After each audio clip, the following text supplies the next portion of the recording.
tariki 4 z'ukwa 12 na 16 na tariki 19 z'ukwa 12 na 21 ni amatariki asa nkaho atandukanye mu gatoya, n'amezi asa nkaho ahuye. Ni amezi afite icyo asobanuye ku buzima bwa Murekatete Marie Solange na Holy Spirit Ministries, cyangwa se Minisiteri yo na Mwuka Wera, cyangwa itorero yobowe na Mwuka Wera. Ni amateka documentaire. Bahaye ikaze jye mwumva mu kiganiro. Amazina ni Simbikangwa Elia. Murakoze.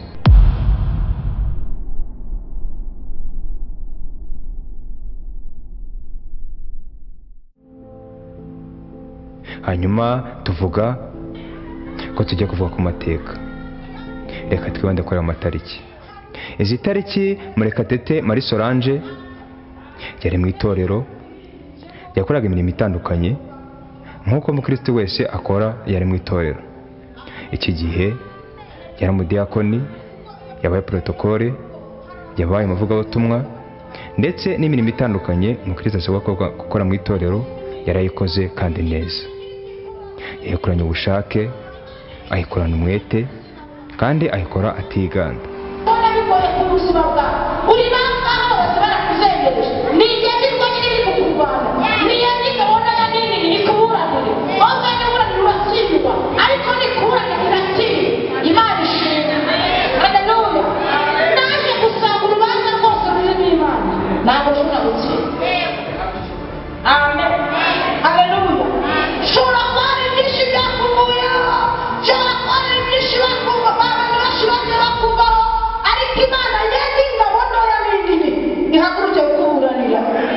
Hanyuma muri icyo gihe haza gutoranywa abantu bimikwa cyangwa se bahabwa inshingano zo kuba pasiteri mu itorero. Nawe abona amahirwe kuba muri abo ngabo bazimikwa. Hanyuma itariki igeze, n'ubundi ni ya tariki 4 z'ukwa 12 na 16 nibwo yimitswe abo mushumba, aba pasiteri. Iyi tariki ni nayo yahereweho certificate imwemerera ko yakora umurimo. Urumva n'ubundi ni ya tariki 4 z'ukwa 12 2016. Akimara kwimikwa yakomeje imirimo ye nk'uko bisanzwe, ariko Imana ikamuvugaho ko izamwakaho itorero cyangwa se izamwakaho umurimo. Hanyuma yaje kuva muri itorero cyitwaga Jehova Rafa, hanyuma ajya mu rugo. Kugera mu rugo umuhamagaro wari muri we ntabwo amwemerewe kwicara. Yakomeje umurimo w'Imana, atangira icyumba. Iki cyumba kugitangira batangira abantu 4. Birumvikana abantu 4 kugira ngo batangire umurimo ni ikintu kitoroshye, kandi ubuke neza ko Imana ivugana nawe yamubwiye ko izamwakaho umurimo itorero. Itorero ni ikintu kigari. Uyu murimo bawutangiye ari ntibitoroshye, ariko kubw'umuhamagaro wari muri we yarakomeje arasenga, kandi asenga yizeye. Wabyumvise neza ko batangira abantu 4.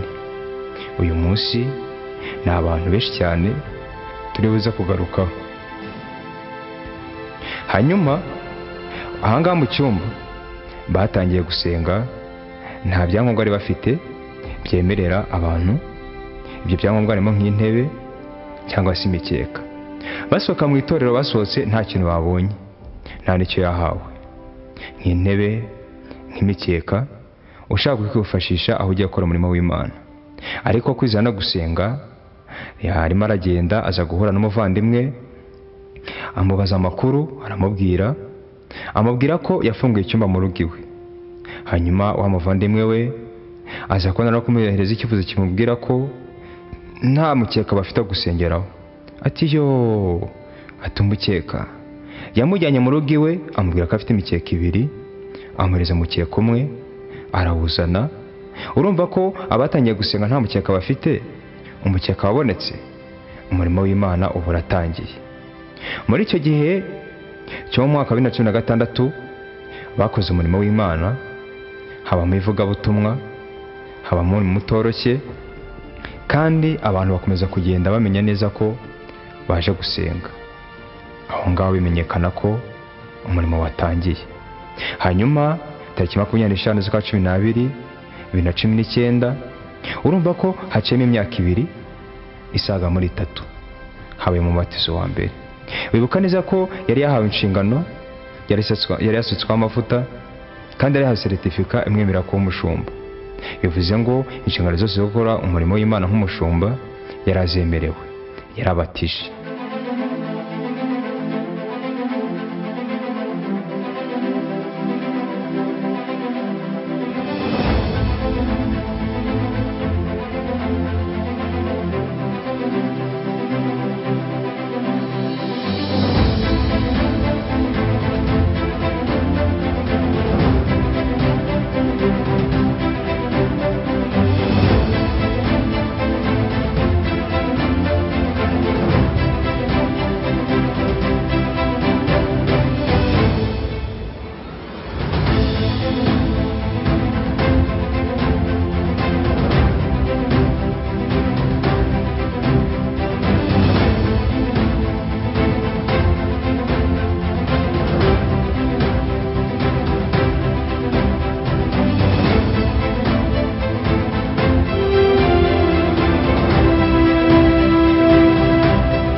Yabatije abantu basaga 14 ku nshuro ya mbere.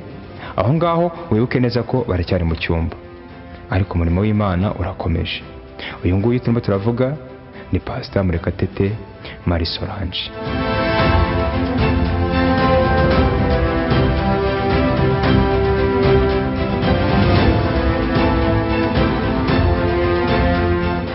N'urugendo rutari rworoshye, n'urugendo rwari rukomeye, ntabwo byari byoroshye, ariko yakomeje umuhamagaro, arakomeza arasenga. Hanyuma tariki 25 z'ukwa 12 2020 nabwo habamo ndi mubatizo.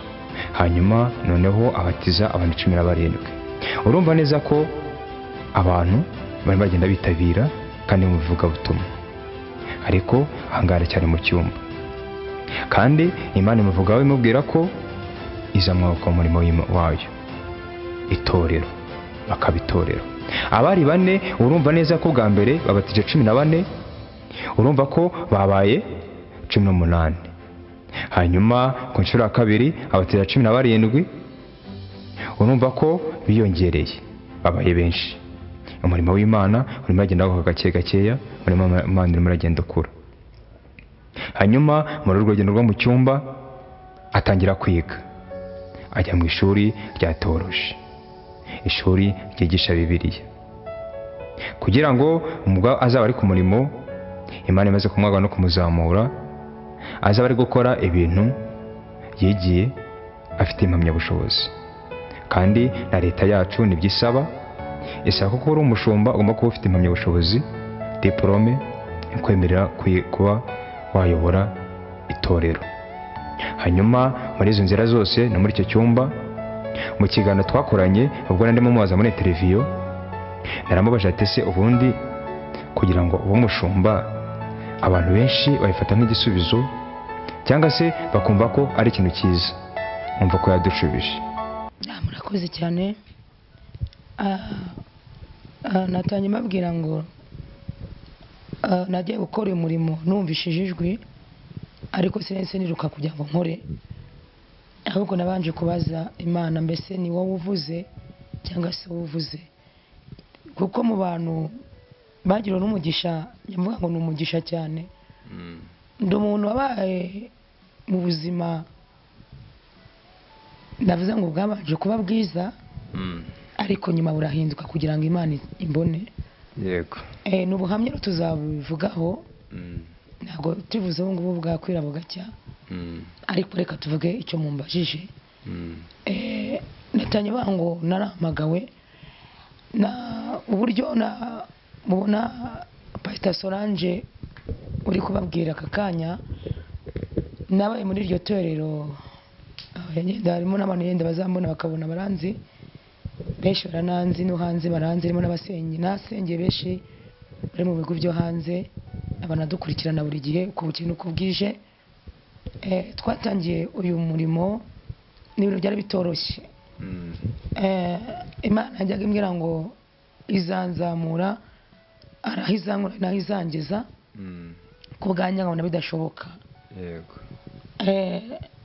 Imana ikambwira mwana wanjye nzakuzamura uko nzaguhagurutsa mu gihe gikomeye.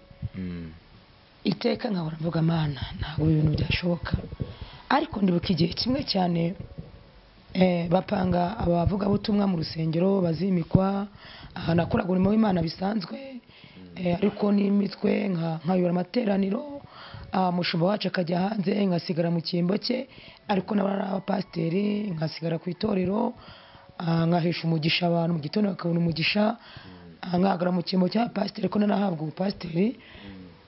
Imana ikankoresha mu itorero.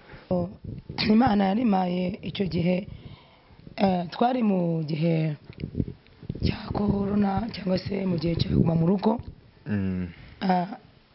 Dusa nkaho turi gusa nkaho tuvuye muri za guma mu rugo dutangira kongera gukomera kwiyubaka. Icyo gihe nari mbyutse bakuru umuntu aba asa nkaho akangutse gatoya. Yego. Mpita numva ijambo ryihuse, kwa kuri umuntu abyuka ahita asenga ati Imana ndagushimye ko ndamutse amahoro. Nagije n'uyu munsi. Ako kanya numva ijwi rihise rimbwira ngo abantu bahishwe hagati. Nibaza ese ni iki gituma abantu bahishwe hagati? Yego. Ijwi rirambwira ngo ihute cyane usome ijambo riri kuboneka muri Matayo 25 dire ku murongo wa mbere. Imana yamaye iyo message rero ikomeye, imbwira amagambo akomeye kugira ngo nzatambutse ijambo. Yarambwiye ngo abantu bahishwe hagati, irambwira ngo abapatiri bahishwe hagati, avuga ubutumwa bahishwe hagati, abahanuzi bahishwe hagati, abaririmbyi bahishwe hagati. Irambwira ngo abantu benshi bahishwe hagati, kandi irambwira ngo kandi nzaribwirize ku buryo isi yose cyangwa se bazankurikirana bazamenye uko muri iki gihe abantu bahishwe hagati. Hanyuma nk'uko mubyumvise, ubwe arivugira ko ari urugendo rutari rworoshye. Icya mbere rimwe na rimwe yabura agatiki, hari n'igihe yagendaga akagenda ku igare ari pasiteri, ariko ntabwo yacitse intege, nta nubwo yacogoye, kuko umuhamagaro uri muri we wari kuzakomeza paka abaye icyo Imana yamuvuzeho. Nicyo tema utavuga uyu munsi, umushumba w'itorero, pasiteri. Uyu munsi ntabwo bakiri mu cyumba, ahubwo Imana yabazamuye baragutse. Uyu munsi ni itorero.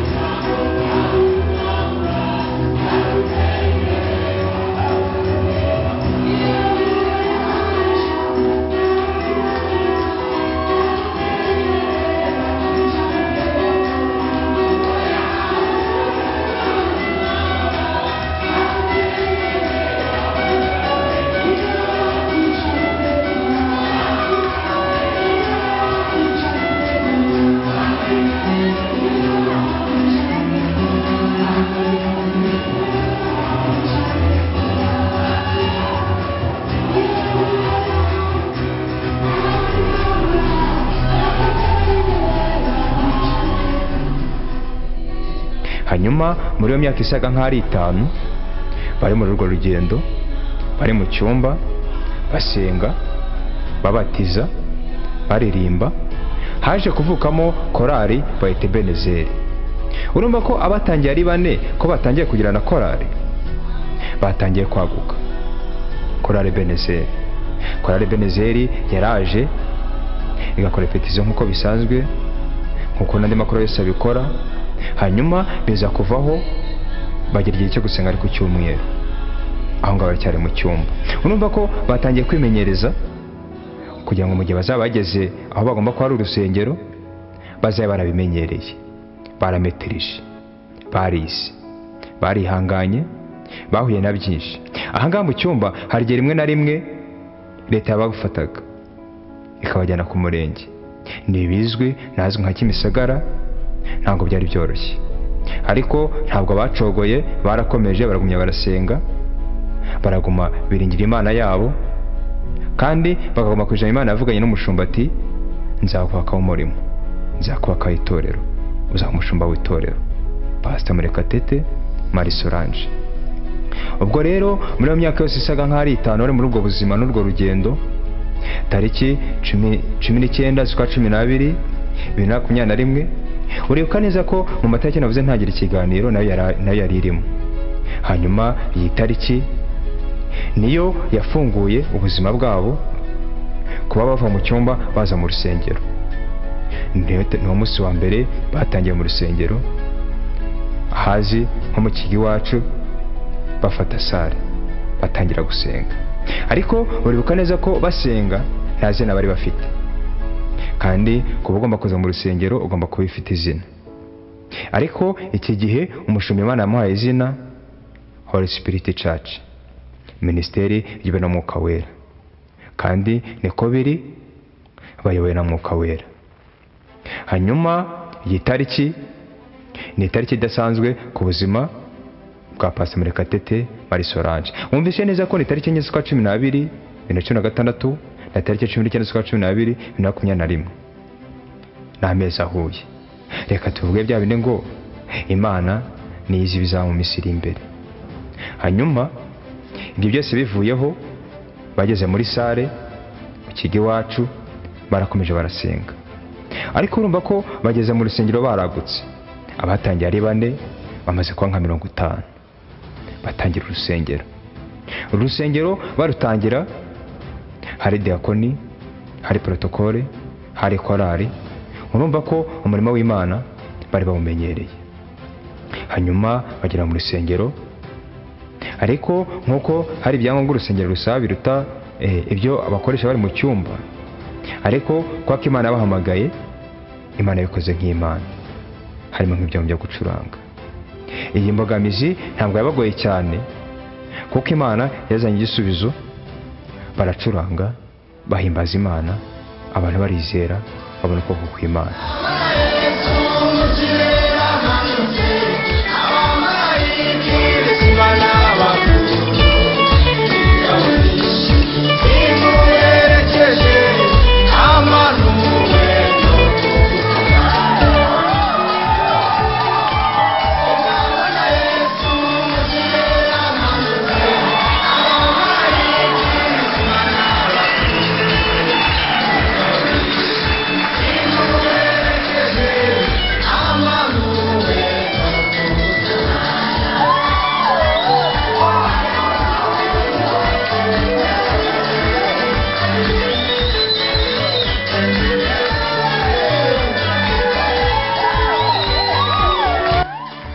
Pastor Murekatete Marie Solange atangira ku mushumba w'itorero Holy Spirit Ministries ku mugaragaro. Hanyuma mu kigi wacu bamuzemo igihe kingana n'amezi 2.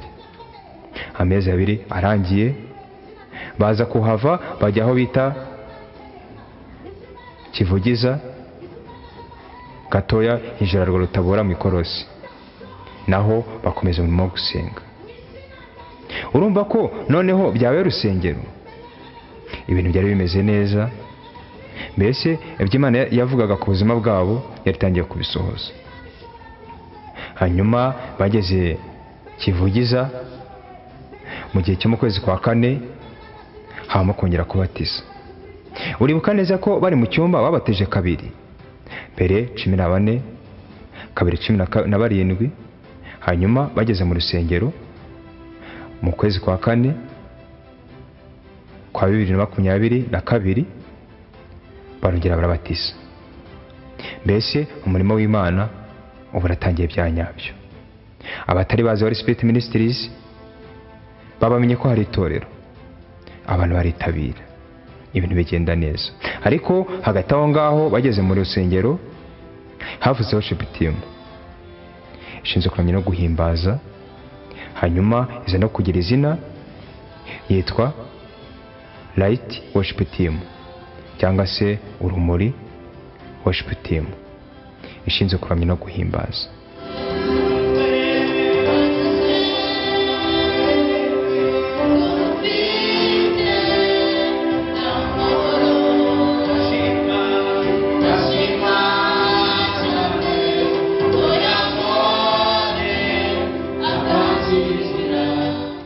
uru rubyiruko rwaje gatoya mbere yuko bageze mu rusengero, ariko bamwe muri bo batangiye mu cyumba, baje mu cyumba, abandi muri bo baje bageze mu rusengero.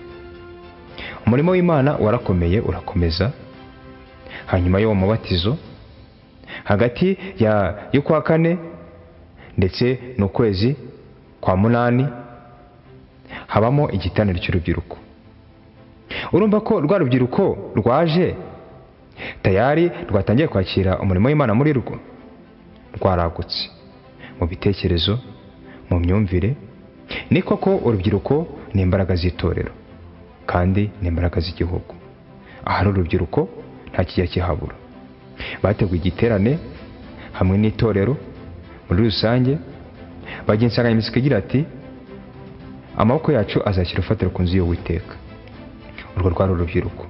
Urumva ko urubyiruko rwatangiye kumva umurimo w'Imana icyo ari cyo, ndetse batangiye kugira n'icyerekezo cyo kugira ngo umurimo w'Imana uzaguke, ariko batekereza ko amaboko yabo ariyo ya mbere y'ibanze mu kubaka umurimo w'Imana, hanyuma abandi bakaza nyuma. Iki giterane cyarabaye bigenda neza, byari byiza pe.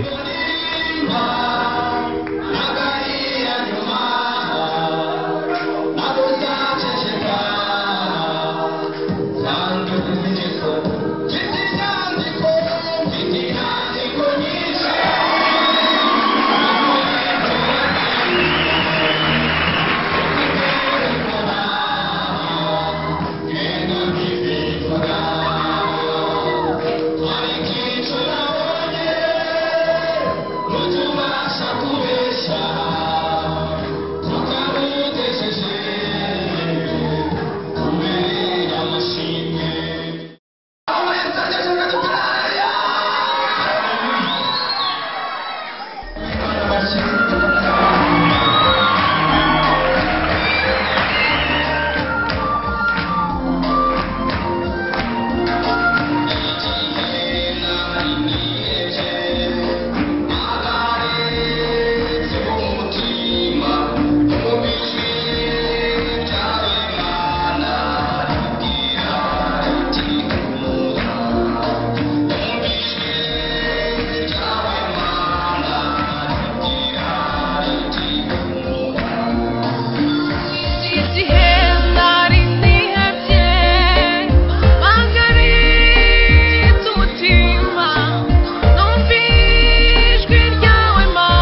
yumva akiri muto yarose inzozi zirozire bene se baba barankaze cyane n'amabara zivanze n'amabara zivanze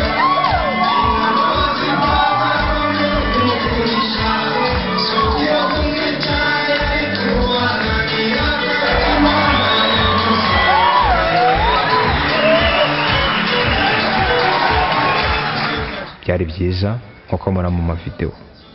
Imana yakoze ibintu bitangaza, hari abakize indwara, abandi barabohotse, imirimo y'Imana iragaragara. Hanyuma muri iyo minsi ahagana ku itariki 8 z'ukwa karindwi 2022 nibwo nyirizina Pastor Murekatete Marie Solange yahawe diplome. Twujuje ibyangombwa RDB yemera yuko tujya gukorera Imana koko byemewe n'u Rwanda rwacu. Bivuze ngo ushaka kujya muri Amerika nkabwiriza bigeze Imana irambwira ngo mbese wowe n'urubyaro rwawe ko yibagiwe. Ijwi riraza rirambwira ngo ndakwimitse. Ndavuga ntabwo byashoboka. Namwe nzabwira abahanuzi nabo ngo bahanura ivuze itavuze ngo nabo bahishwe hagati. Muribuka neza ko navuze mu kiganiro ko muri iyo nzira zose bari mu cyumba aribwo yatangiye kwiga. Hanyuma itariki 8 kwa karindwi 2022 nibwo yasoje kwiga icyiciro kimwemerera guhabwa diplome yo gukora umurimo w'Imana aho ivuga tumwe ari hose ku isi. Wabyumvise niba ngo yagera hose ku isi yakora umurimo w'Imana kuko diplome afite irabimwemerera, si mu Rwanda gusa. Urumva ko utangiye guhabwa uburenganzira bwo gukora umurimo w'Imana hose ku isi yatangiye ari mu cyumba. Yatangiye ari icyumba batangira abantu 4, ariko uyu munsi bamaze kuba bemererwa gukora umurimo w'Imana hose ku isi. Urumva ko umurimo w'Imana watangiye kwaguka. Ni mu gihe kingana n'amezi 7 bavuye mu cyumba baje mu rusengero. Urumva ko bageze mu rusengero haje impinduka nyinshi. Haje urubyiruko rwitabira gukora umurimo w'Imana, haje inzego z'umurimo w'Imana zitandukanye, haza abadiakoni, haza protokole, haza abavugabutumwa. Ariko mbere ho gatoya babantu babatijwe tariki 25 z'ukwa 12 na 16 nibo bavuyemo abavugabutumwa. Uyu munsi bamwe muri bo bashinzwe komite mu itorero, komite zitandukanye, abavugabutumwa, iterambere ry'umurimo n'izindi nzego zitandukanye z'umurimo w'Imana. Aba ngabo bavuye mu ivugabutumwa ryakorewe mu cyumba.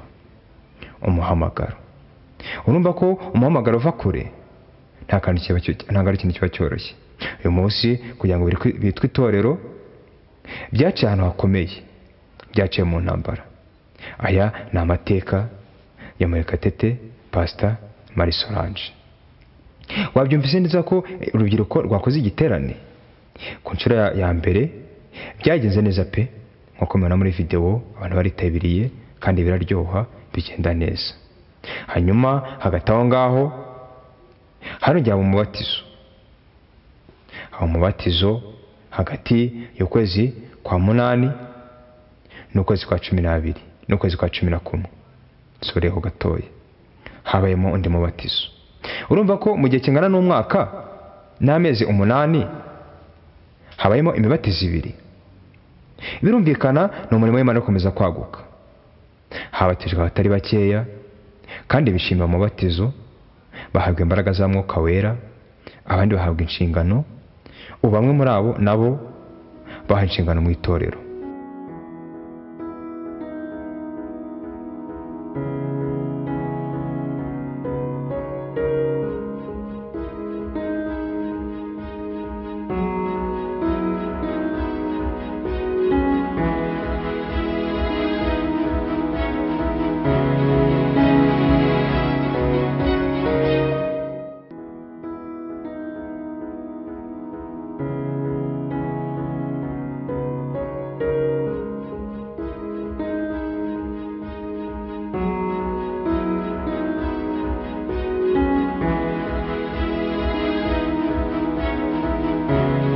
Uyu munsi ntabwo bikiri icyumba, ni itorero, Holy Spirit Church, itorero yobowe na Mwuka Wera. wabyumvise ko muri Imana wagutse. Hanyuma ntibyarangiriye aho ngaho, urubyiruko hagati ya tariki ya 23 na 24 z'ukwezi kwa 12 hateguwe ikindi giterane cya kabiri. Wabyumvise neza ko mu gihe kingana n'umwaka habemo ibiterane bibiri.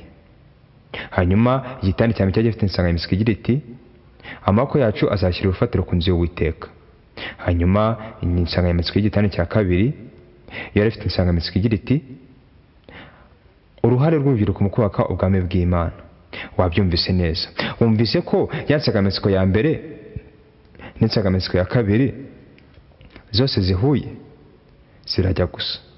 Urubyiruko ni rwa rundi, ni rumwe. Ni urubyiruko ruje umugambi umwe, hamwe n'itorero, hamwe na komite. Mbese itorero muri rusange rifite umugambi umwe, kwagura ubwami bw'Imana, guhindura benshi mu gukiranuka, benshi bagakizwa, bakizera, bakaza ku mwami wacu Yesu Kristo. Ntabwo byarangira aho ngaho, bakomeje umugambi wabo nk'urubyiruko.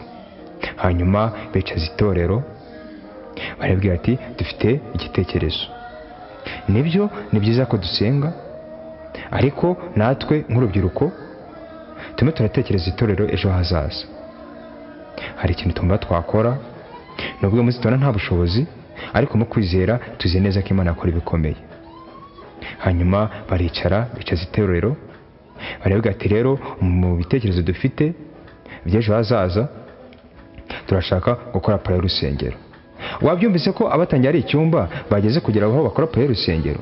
Tayari itorero ryabaye itorero kandi byemewe n'amategeko, kuko impamyabushobozi umushumba arayihawe yo kuba yemerewe ku mushumba. Hanyuma itorero rirabyumva, naryo rishyigikira urubyiruko, ravuga ati ni ikintu cyiza, nk'uko murimo murabira kuri ekara yanyu, iyi ni pare y'urusengero. Urusengero rufite parikingi imeze neza, urusengero rufite imbere heza, kandi ni urusengero rugari rushaka kwicaza hagati y'abantu 500 na 600, kandi bakicara batekanye. Ntibizangira ngaho gusa, kuko no muri Rwanda dufite hagomba kuzaba n'ibigo by'amashuri ndetse n'amavuriro, kuko niryo rekwa dufite mu iterambere ryacu ry'ejo hazaza. Wumvise ko itorero ryabaye itorero kandi ryakomeye, kandi mwumve neza ko ni mu gihe kitarenze umwaka umwe. Hanyuma icyo giterane cyarabaye tariki 23 na 24 z'ukwa 12 na 22, byagenze neza.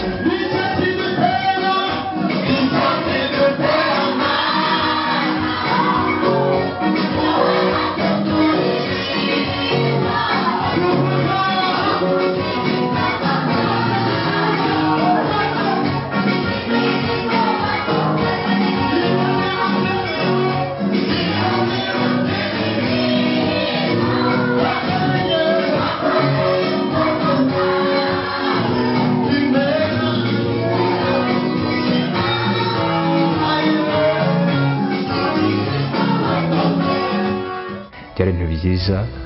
Imana yakoze ibikomeye, Imana yasezeranye ibikomeye, kandi abantu bakira imbaraga z'Imana. Hanyuma tariki 25 z'ukwa 12 2022 birumvikana ni kuri Noheli, nabwo habaye ndi mubatizo. Habatijwe abantu batari bakeya, bakira umwuka wera w'Imana, bakira imbaraga z'Imana, ibintu bigenda neza.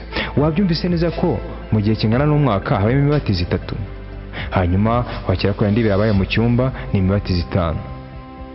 Urumva ko Imana iri gukora ibikomeye. Urumva ko umushumba ari mu mahamagaro, kandi icyo Imana amuhamagariye arimo aragikora, kandi arimo aragikora neza. Ni umushumba ufite ubwitange budasanzwe, ni umushumba ufite imbaraga z'Imana, kandi ni umushumba witangira intama ziwe.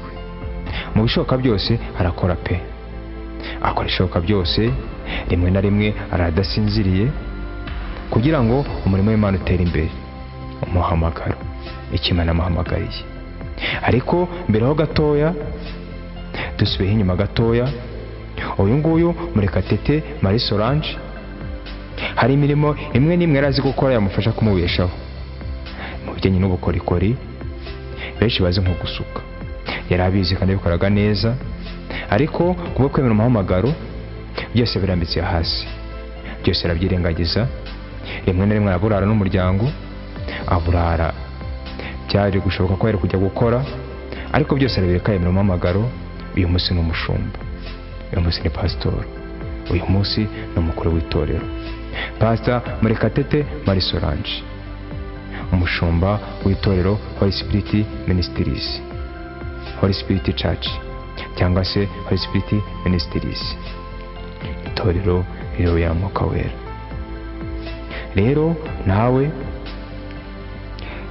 nawe tuguhaye karibu. Uko wajya ubibona no kwagiye ubona byatangiye, nawe ni karibu muri Holy Spirit Ministries. Bafite projet nyinshi, ariko zose nizo guteza umurimo w'Imana imbere.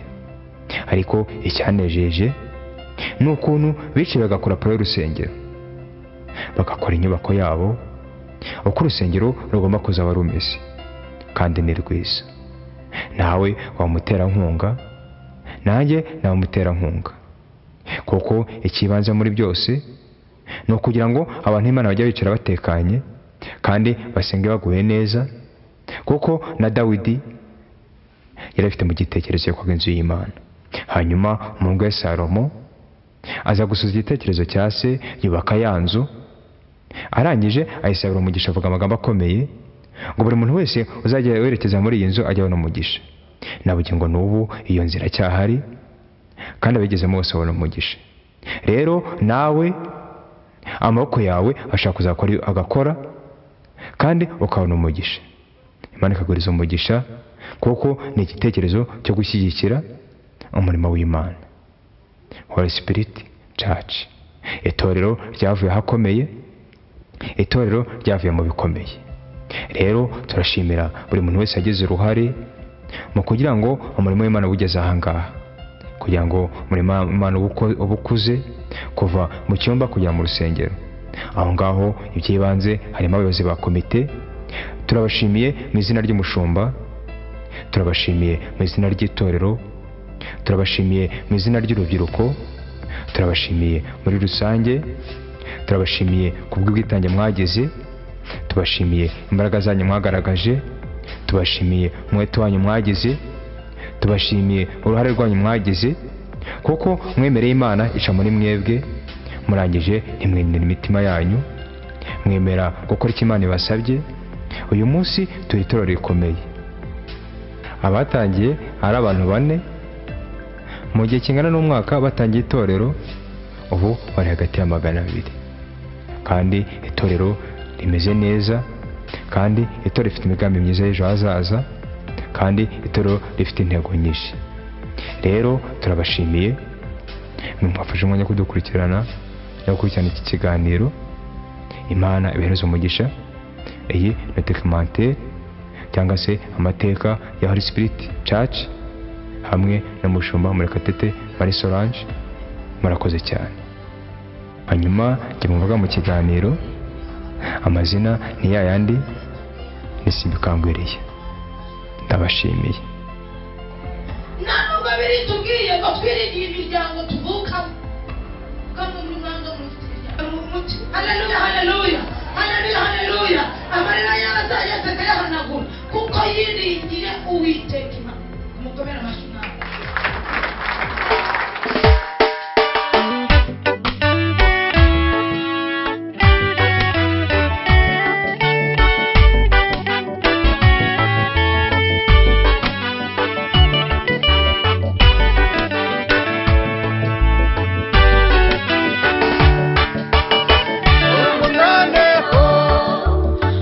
Wanjye